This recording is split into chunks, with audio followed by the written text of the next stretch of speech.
നമസ്കാരം.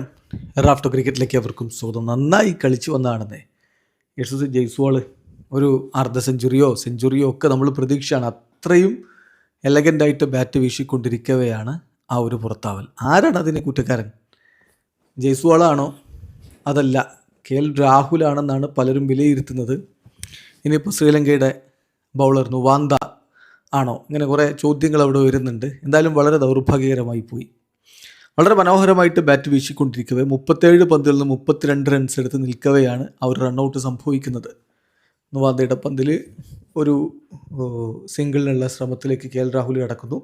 അപ്പം ബോൾ തടയാൻ വേണ്ടിയിട്ടുള്ള നുവാന്തയുടെ ശ്രമം നോൺ സ്ട്രൈക്കർ എൻഡിലുള്ള യശസ്വി ജയ്സ്വാളിനെ തള്ളി താഴെ വീഴ്ത്തുന്ന രൂപത്തിലേക്കായിപ്പോയി. അദ്ദേഹം എഴുന്നേറ്റ് റണ്ണിന് വേണ്ടി ശ്രമിക്കുമ്പോഴേക്കും കാര്യം കൈവിട്ടു പോയിരുന്നു. രാഹുൽ കുറേ ഇങ്ങോട്ടേക്ക് എത്തുകയും ചെയ്തിരുന്നു. വളരെ അനായാസം റണ്ണൗട്ടാക്കി മറ്റ് രണ്ടുപേരും ഒരെൻഡിലായി. അത് യശസ്വി ജയ്സ്വാൾ തൻ്റെ വിക്കറ്റ് സാക്രിഫൈസ് ചെയ്യേണ്ട കാര്യമുണ്ടായിരുന്നില്ല. തിരികെ വേഗം തൻ്റെ ക്രീസിലേക്ക് തന്നെ മടങ്ങണമായിരുന്നു എന്ന് പറയുന്നവരുണ്ട്. രാഹുൽ ഈ ഒരു സിറ്റുവേഷൻ കണ്ട്, അതായത് അദ്ദേഹം നിലത്ത് വീണു, ഇനി ഓടാൻ കഴിയില്ല എന്ന് കണ്ടപ്പോൾ ആ ഒരു കോൾ അദ്ദേഹം തന്നെ ഓഫ് ചെയ്യേണ്ടതായിരുന്നു. അദ്ദേഹം തന്നെ വേണ്ടെന്ന് വെച്ച് തിരികെ പോകേണ്ടതായിരുന്നു എന്ന് പറയുന്നവരുണ്ട്. കാരണം അദ്ദേഹമാണ് സീനിയർ പ്രോ, അദ്ദേഹം അത് ചെയ്യണമായിരുന്നു. ജയ്സ്വാളിനെ ഔട്ടാക്കാൻ പാടുണ്ടായിരുന്നില്ല എന്ന് വിലയിരുത്തുന്നുണ്ട്. നുവാന്ത മനഃപൂർവ്വം അല്ലെങ്കിലും അത്തരത്തിൽ ബാറ്ററെ വീഴ്ത്തി, നോൺ സ്ട്രൈക്കർ എൻഡിലുള്ള ആളെ വീഴ്ത്തി, പിന്നെ ഇത് അപ്പീൽ ചെയ്യാൻ പാടുണ്ടോ എന്ന ചോദ്യം ഉന്നയിക്കുന്നവരുമുണ്ട്.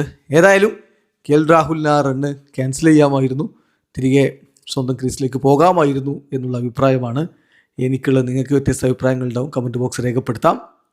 ഏതായാലും ഇന്ത്യയുടെ 600ാമത്തെ ടെസ്റ്റാണ് ഇൻഡിപെൻഡൻസ് ഡേയിൽ. സോ ശ്രീലങ്കയിൽ ഗാലയിൽ നടക്കുന്ന ഈ ടെസ്റ്റ് ആ ഗ്രൗണ്ടിലെ 50ാമത്തെ ടെസ്റ്റുമാണ്.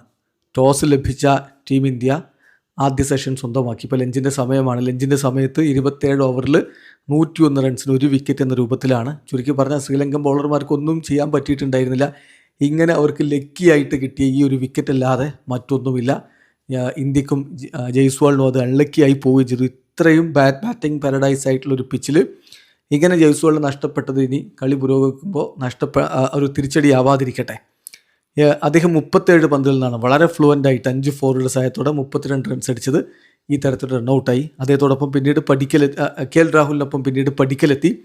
രാഹുൽ 77 പന്തിൽ നിന്നാണ് 4 ഫോറും 1 സിക്സും അടക്കം 32 റൺസ് അടിച്ചുകൊണ്ട് ഇപ്പോൾ ക്രീസിലുള്ളത്.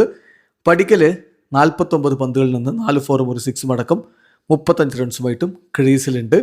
അപ്പം പൂർണ്ണമായിട്ടും ഇന്ത്യയുടെ കൈപ്പിടിയിലാണ് ഈ ആദ്യ സെഷൻ. വീഡിയോ അവസാനിക്കുന്നു. ക്രിക്കറ്റ് ലോകത്തെ കൂടുതൽ വിശേഷങ്ങളുമായി റാഫ്റ്റോക്സ് എത്താം.